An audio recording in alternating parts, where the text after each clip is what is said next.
चूल्हे बिना रसोई।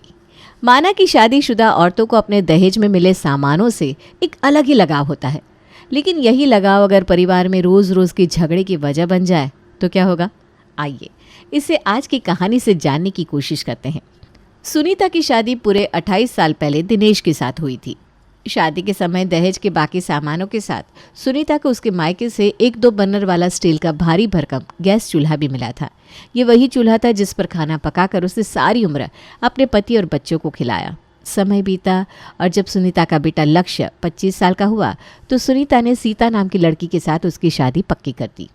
लक्ष्य की शादी के कुछ दिन पहले, बहन जी, वो हम लोग सीता के दहेज के लिए लिस्ट बना रहे थे तो सीता के पापा कहने लगे कि बहन जी से एक बार फ़ोन करके कंफर्म कर लो। अरे बहन जी, इस पे पूछने वाली क्या बात है? जो आप लोगों की इच्छा हो वो दे दीजिएगा अपनी बेटी को, वरना हमारे घर में तो सब कुछ है ही। ईश्वर की कृपा से हर तरह की सुख सुविधा का इंतज़ाम है हमारे यहाँ। आपको सीता बिटिया की चिंता करने की कोई ज़रूरत नहीं है। ठीक है बहन जी, एक बात और बतानी थी आपको। हमारे यहाँ ना बेटी को शादी में गैस का चूल्हा नहीं दिया जाता, अब शगुन मानते हैं, इसलिए हमने गैस चूल्हा सिलेंडर वगैरह लिस्ट में शामिल नहीं किया। अरे ठीक है बहन जी, कोई दिक्कत नहीं है। वैसे भी मेरे पास तो मेरी शादी का गैस चूल्हा है ही। पिछले 30 सालों से हम वो इस्तेमाल कर रहे हैं। हम लोगों का आगे भी उसी से काम चल जाएगा। सीता की माँ ने लक्ष्य की माँ से बात करने के बाद दहेज के सामानों की फाइनल लिस्ट सुनीता को भेजी और फिर कुछ ही दिनों में धूमधाम से लक्ष्य की शादी सीता के साथ हो गई। शादी के कुछ दिन बाद, अरे बहू, दोपहर के 1 बज रहे हैं, अभी तक तेरा खाना बनकर तैयार नहीं हुआ? माँ जी, खाना तो तब बनकर तैयार होगा ना जब आपका ये लंगड़ा चूल्हा चलने लायक हालत में होगा। क्या कहा तूने? मेरे शादी की गैस चूल्हे को लंगड़ा कहा? कहाँ से लंगड़ा दिखाई दे रहा है तुझे? इसी लंगड़े की सवारी कर करके 30 साल पार किए हैं मैंने। खबरदार, जो आज के बाद मेरे मायके के किसी भी सामान के बारे में कुछ भी उल्टी पुल्टी बात अपने मुंह से निकाली तो। जो तेरे मायके से सामान आया है ना, पहले जाकर उन्हें देख ले। मेरे दहेज का सामान तो पिछले 30 सालों से चल रहा है। तेरा 30 महीने भी चल जाए ना तो मैं अपना नाम सुनीता से बदल के अनीता रख लूँगी। माँ जी, आपके दहेज की सामान की बुराई करने का मुझे कोई शौक नहीं है।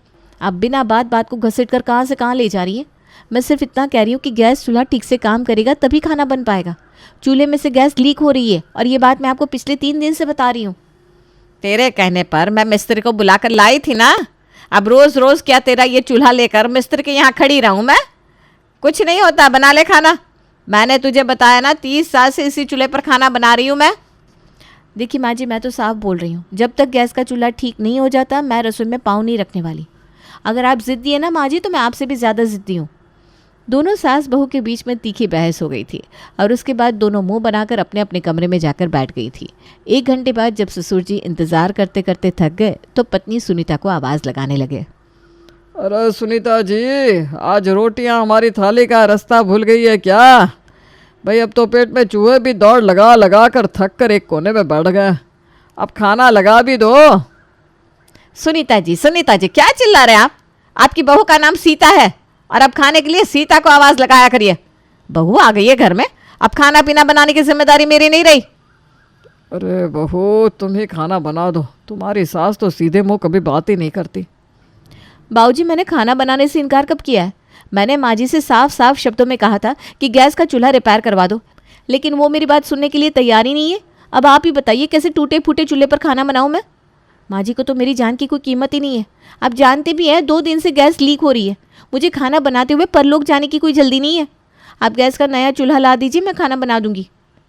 अरे तू परेशान मत हो बेटा, मैं अभी गैस का चूल्हा रिपेयर करवा कर ला देता हूँ। तुम दोनों सास बहू बिना समस्या का समाधान करने के बजाय आपस में ही झगड़ने में सारा समय बिता देती हो। अरे बेटा, अगर गैस का चूल्हा सही नहीं था तो तुम मुझे बता देती। बहू की बात सुनकर ससुर जी गैस का चूल्हा लेकर बाजार जाते हैं और उसे ठीक करवा कर ले आते हैं। अगले 2-3 दिन तो सीता आराम से खाना बनाती रहती है, लेकिन 3 दिन के बाद एक बार फिर से वही खींचतान शुरू हो जाती है। अरे सीता, नाश्ता बन गया कि नहीं? तुम्हें पता है ना 9 बजे तक मुझे ऑफिस के लिए निकलना होता है। मुझे पता है आपको 9 बजे तक ऑफिस के लिए निकलना होता है, लेकिन ये बाबा आदम के ज़माने के चूल्हे को नहीं पता ना, ये अपनी धूप में धीरे धीरे जल रहा है। अब जब गैस में दम नहीं तो खाना बनाने में टाइम तो लगेगा ही। क्या है माँ, क्या जिद है ये आपकी? ये चूल्हा बदलती क्यों नहीं हो आप? देख रही हो कि जब आपका चूल्हा दम तोड़ चुका है तो इस मुर्दे में कब तक जान फूंकती रहोगी? मैं कल ही नया चूल्हा ऑर्डर कर देता हूँ, कम से कम टाइम से खाना तो मिलेगा इस घर में। खबरदार जो मेरे दहेज के चूल्हे को उंगली भी लगाई किसी ने। मैं साफ बता रही हूँ, कोई खराबी नहीं है मेरे चूल्हे में, खराबी तेरी लुगाई में है। जिस दिन से उसने घर में कदम रखा है ना, चुड़ैल की तरह जाकर मेरे चूल्हे से चिपक गई है। अरे मुझे समझ में नहीं आता तेरी बीवी को परेशानी क्या है मेरे चूल्हे से। इतने सालों से मैं भी इसी चूल्हे पर पका पका कर खाना खिला रही थी ना तुम दोनों बाप बेटों को। अब अचानक से उस चूल्हे में कीड़े पड़ गए। अरे भगवान, हर चीज़ की एक लाइफ होती है। तुमने 30 साल खूब खाना पकाया, उस पर हम इनकार थोड़ी ना कर रहे हैं, लेकिन अब उसका समय खत्म हो गया है। अब खुशी खुशी उसे विदा कर दो और नए चूल्हे को घर में आने दो। ये रोज़ रोज़ का कलेश करना कोई अच्छी बात है क्या? ये देखो, बहू को इस घर में आए अभी 4 दिन नहीं हुए, पूरा का पूरा कुनबा बहू की तरफ हो गया। और मैंने जो अपनी सारी जिंदगी तुम बाप बेटों को पका कर खिलाने में बिता दी, उसकी कोई कीमत ही नहीं है। मैं कह रही हूँ सिर्फ चूल्हा ही पुराना नहीं हुआ, ये बुढ़िया सास भी तो पुरानी हो गई है। इसे भी घर से बाहर निकाल दो और कोई मॉडर्न जमाने वाली चमकती धमकती सास ले आओ। मम्मी, आप बातों को खींचकर कहाँ से कहाँ ले जाती हो? सीता को लगा था कि आज शायद बात बन ही जाएगी, क्योंकि ससुर जी और पति लक्ष्य भी उसके ही पक्ष में बात कर रहे थे। लेकिन सासू माँ ने ऐसा इमोशनल ब्लैकमेलिंग का गेम खेला कि उसके सारे पत्ते बेकार हो गए और सब लोग उठकर अपने अपने काम में लग गए। दोपहर के समय, मम्मी, मैंने आपसे कहा था ना, आजकल एक से बढ़कर एक चूल्हे बाजार में मिल रहे हैं और मुझे 4 बर्नर वाला चूल्हा कितना पसंद था, लेकिन आपने मेरी एक नहीं सुनी और मुझे ये चूल्हा खरीदने नहीं दिया। मेरी शादी में लाखों रुपए खर्च कर दिया आपने, लेकिन मेरी ज़िंदगी में 2 पैसे का सुकून नहीं दिया। थोड़ा तो दिमाग पर जोर डाला होता। मेरा पूरा दिन रसोई में उस 30 साल पुराने चूल्हे के साथ निकलता है जो ढंग से काम भी नहीं करता। आए दिन उसमें लीकेज होती है, कभी गैस नहीं निकलती, कभी चूल्हा हिलने लगता है। परेशान हो गई हूँ मम्मी, अपनी सास से क्या शिकायत करूँ? मेरी तो मेरी माँ ने भी बात नहीं सुनी। अरे बेटा, मुझे क्या पता था कि तेरे ससुराल में ऐसा अंतिम सांस गिनता हुआ फटे हाल चूल्हा होगा। इतना बड़ा घर है तेरे ससुराल वालों का, बड़ी बड़ी गाड़ियाँ खड़ी कर रखी है करके आके, और रसोई में एक चूल्हा तक नहीं है। ये तो बिल्कुल हद ही हो गई। अब तुम्हारे ससुराल वालों के ठाठ देखकर कौन सोच सकता था कि उनके घर में खाना बनाने के लिए ढंग का चूल्हा नहीं होगा। चल बेटा, तू मन छोटा मत कर, तू ऐसा कर, एक दिन के लिए यहाँ आ जा, मैं तुझे नया चूल्हा खरीद कर दे देती हूँ। उठाकर कबाड़ में फेंक देना उस पुराने चूल्हे को। जितनी आसानी से मम्मी तुमने ये बात कह दी ना, उतना आसान नहीं है। मेरी सास ना झोंक की तरह चिपक कर बैठी उस चूल्हे के साथ। अपने दहेज में लेकर आई थी वो इस चूल्हे को। उनका कहना है कि उनकी अर्थी के साथ ही ये चूल्हा यहाँ से हटेगा। चूल्हा अच्छा हो या बुरा, उसमें चाहे गैस लीक हो या रसोई में आग लग जाए, लेकिन खाना उनके मायके से आए हुए उस चूल्हे पर ही बनेगा। बेटा, ये तो गलत बात है। बच्चों की तरह जिद करना समधन जी को शोभा देता है क्या? तू कहे तो मैं बात करूँ समधन जी से? नहीं मम्मी, अब जो करना है मुझे करना है। आप ऐसा करो, फिलहाल ना एक ग्लास टॉप वाला 4 बर्नर का चूल्हा मंगा कर रखो। संडे को मैं आऊँगी और ले जाऊँगी। अरे बेटा, अभी तो तू कह रही थी तेरी सास तुझे चूल्हा बदलने नहीं दे रही, और अब कह रही है मैं नया चूल्हा खरीद कर रखूँ। मुझे तो तेरी बात समझ में नहीं आ रही। मम्मी, आप बस उतना करो जितना मैंने कहा है, बाकी मुझे पता है मुझे क्या करना है।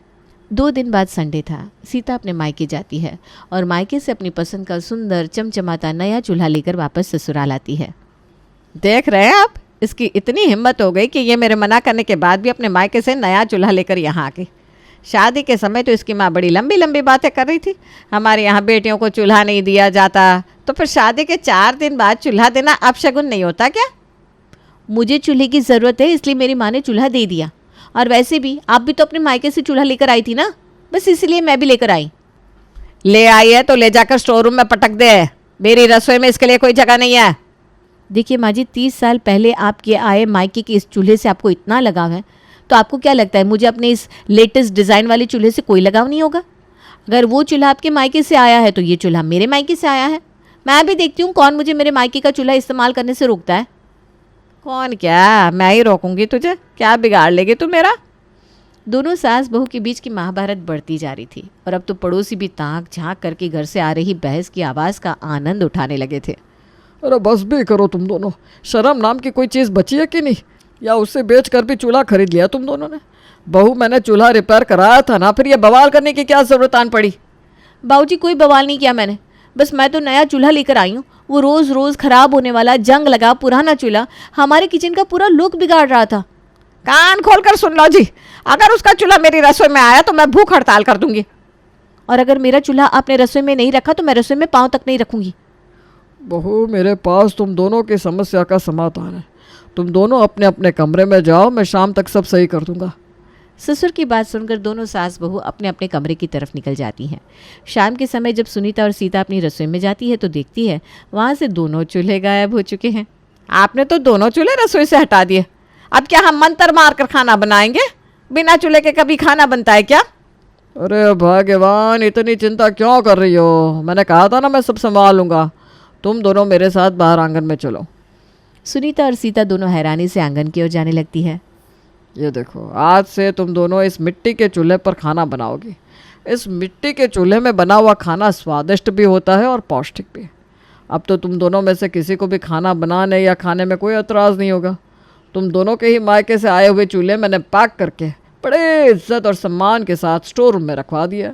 तुम चाहो तो सुबह शाम रूली का टीका लगाकर उनकी आरती उतार सकती हो, लेकिन फ़िलहाल खाना तो मिट्टी के चूल्हे पर ही बनेगा। लेकिन बाबूजी, मुझे तो ये जलाना भी नहीं आता। कोई बात नहीं बहू, नए काम की शुरुआत कभी ना कभी तो करनी पड़ती है। और तेरी सास है ना, उससे ये चूल्हा जलाना बहुत अच्छे से आता है। वो तुझे सब सिखा देगी। और सुनीता जी, जैसे लड़ाई करने में और घर का माहौल बिगाड़ने में आप बहू के साथ कंधे से कंधा मिलाकर साथ देती है ना, अब मिट्टी के चूल्हे पर खाना बनाने में भी बहू का उतना ही हाथ बटाना है आपको। कैसी बात करते हैं जी आप? खाना मिट्टी के चूल्हे में बनेगा या स्टील के, ये तो बहू देखेगी ना। मेरा इन सब से क्या वास्ता? मैं तो रसोई से संन्यास ले चुकी हूँ भाई। नहीं नहीं नहीं नहीं नहीं, ऐसे कैसे तुमने संन्यास ले लिया? सन्यासी आदमी घर की हर छोटी छोटी बातों और मसलों में जाकर अपनी नाक नहीं घुसेड़ा करता। अब बातें करने में तुम दोनों अपना समय व्यर्थ मत गंवाओ, जल्दी से जाकर चूल्हा जलाओ। सबसे पहले आप गरम गरम चाय बनाओ और फिर उसके बाद खाना। और हाँ बहू, तुम्हें बड़ी समस्या थी ना उस पुराने चूल्हे से, क्योंकि उसमें जंग भी लगा था। अब इस मिट्टी के चूल्हे में जंग लगने का कोई झंझट ही नहीं है। खाना बनाने के बाद मिट्टी से पोतोगी तो हर रोज़ बिल्कुल नया नज़र आएगा। ससुर जी का पैतरा दोनों सास बहू पर बहुत भारी पड़ गया था। कहाँ गैस चूल्हे पर खाना बनाने वाली सीता और सुनीता अब खुले आंगन में धूप में बैठकर खाना बना रही थी।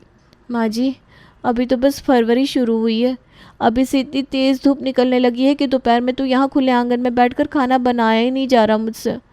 गर्मी से हालत ख़राब हो रही है। अरे अभी तो फरवरी का महीना है बहू। मई जून के महीने में तो चूल्हे पर खाना बनाएगी ना तो चक्कर खा कर गिर जाएगी तू।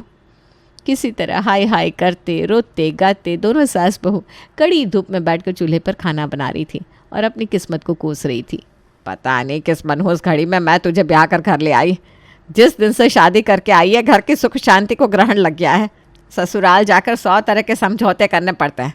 तुझे घर में किसी चीज़ की कमी रखी थी क्या मैंने? सिर्फ एक गैस चूल्हे की ही तो बात थी। अपनी सास का मन रखने के लिए इतनी सी बात नहीं मान सकती थी तू? माँ जी, मैं भी तो यही कह रही हूँ ना, ये इतना बड़ा बंगला अपनी पसंद से बनाया आपने, खुद सजाया। अब क्या एक गैस चूल्हा भी बहू की पसंद का नहीं रख सकती घर में? चलिए मान लिया कि मैंने बचपना दिखाया, लेकिन आप तो समझदार थी। आप ही बड़प्पन दिखाकर मेरा वो ग्लास कुकटॉप रसोई में रखवा ली थी। बहू, आज तो मज़ा ही आ गया। बरसों बाद इतना स्वादिष्ट मिट्टी के चूल्हे का बना हुआ खाना खाया मैंने। भाई, पहले तो तुम दोनों के झगड़ों से मैं बहुत परेशान था, लेकिन अब मुझे समझ में आ रहा है कि जो होता है अच्छे के लिए होता है। देखो ना, तुम दोनों सास बहू चूल्हे के लिए झगड़ा करती, ना ही मेरे मन में ये मिट्टी का चूल्हा लाने का आइडिया आता। अब जब घर में मिट्टी का चूल्हा आ ही गया है तो मैं तो अब सिर्फ और सिर्फ इस मिट्टी के चूल्हे का ही खाना खाऊंगा। अब उन दोनों चूल्हे के बारे में सपने देखना बंद कर दो तुम दोनों।